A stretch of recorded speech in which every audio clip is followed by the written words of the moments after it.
BrahMos NG. இது எதிரியோட வான் பரப்பை control பண்ணுறதுக்காக உருவாக்கின புது இந்தியாவோட சக்தி தான் பிரமோஸ் NG. இந்த பிரமோஸ் நம்ம வந்து நிறைய வேரியண்ட்டில் வச்சுருக்கோம். BrahMos ER extended range, BrahMos A air launched missile, BrahMos NG next generation missile, BrahMos 2 hypersonic மிசைல்னு இந்த மாதிரி பல பிரமோஸ் வேரியண்ட் மிசைல்ஸை நம்ம பயன்படுத்திக்கிட்டு இருக்கோம். அதே நேரத்தில் இதை அப்டேட்டும் பண்ணிக்கிட்டு இருக்கோம். இப்போ BrahMos NG air to air மிசைலை அப்டேட் பண்ண போகிறாங்க. இந்த பிரமோஸ் NG மிசைலை கேள்விப்பட்டிருக்கீங்களா? வாங்க வீடியோக்குள்ளே போய் பார்க்கலாம்.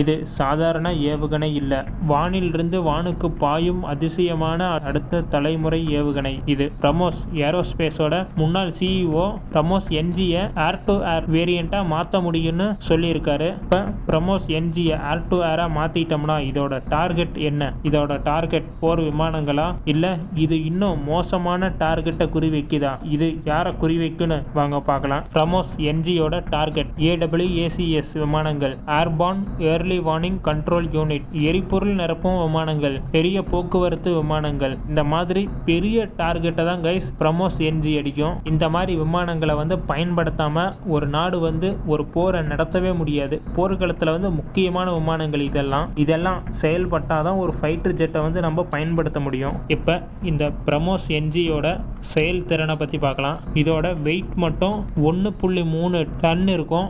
ஏர் டு ஏர் மிசைல்ஸை விட இதோட வெயிட் வந்து ரொம்ப பயங்கரமா இருக்கு. இதோட ஸ்பீடு கைஸ் மார்க் 2.8 இருக்கு. அதாவது ஒளியை விட இதால 2 மடங்கு வேகத்தில் இதால போக முடியும். இதோட ரேஞ்ச் வந்து 290 கிலோமீட்டர் தான் இருக்கு. இதோட ரேஞ்ச் வந்து ரொம்ப கம்மியா வச்சிருக்கு. ஏன்னா கைஸ் இதோட டார்கெட் வந்து பெரிய பெரிய விமானங்கள் தான் இருக்கு. இதோட டார்கெட் வந்து ஃபைட்டர் ஜெட் இல்ல. அப்படி பெரிய பெரிய விமானங்கள் இதோட டார்கெட்டா இருக்கும்போது இதுக்கு இந்த ரேஞ்ச் போதும், இந்த ஸ்பீடு போதும். ஏன்னா அதெல்லாம் வந்து ரொம்ப ஸ்பீடா பறக்காது. இதை வந்து சின்னதா நம்ம உருவாக்க போறோம். மற்ற பிரமோஸ் மிசைல்ஸை விட பிரமோஸ் NG வந்து சின்னதாக தான் இருக்கும். இப்படி சின்னதாக இருக்கிறதுனால ஒரு போர் விமானத்தில் வந்து நம்ம நிறைய பிரமோஸ் NGயை வந்து எடுத்துகிட்டு போக முடியும். அப்படி இல்லைனாலும் பிரமோஸ் NG திரும்ப மற்ற ஏர் டு ஏர் மிசைல்களை நம்ம எடுத்துகிட்டு போக முடியும். இது ஒரு இந்தியாவோட கற்பனை ஏவுகணை இல்லை, இது இந்தியா உருவாக்கிட்டு இருக்கிற அடுத்த தலைமுறை ஏவுகணை. இந்த ஏவுகணையை நம்ம சக்சஸ்ஃபுல்லாக இன்டெக்ட் பண்ணிட்டோம்னா இந்தியாவோட வான்வழி போரில் ஒரு பெரிய மாற்றத்தை இது ஏற்படுத்தும். இப்போ கைஸ் இந்த பிரமோஸ் NGயால எதிரியோட வான் பரப்புல பறக்கிற முக்கியமான விமானங்களை ஈஸியா இதால் அடிக்க முடியும். இப்போ கைஸ் நம்ம சைனா மாதிரி இல்லை. சைனா வந்து நிறைய வேரியண்டான மிசைல்ஸ் வச்சிருப்பாங்க, இப்போ மாதிரி வச்சிருப்பாங்க. ஆனால் வந்து நம்ம ஒரு மிசைலையே எடுத்துக்கிட்டு அதை வந்து டெவலப் பண்ணிக்கிட்டே இருக்கோம். இப்போ பிரமோஸையே பார்த்தீங்கன்னா நிறைய மிசைல்ஸை நம்ம டெவலப் பண்ணிக்கிட்டு இருக்கோம்.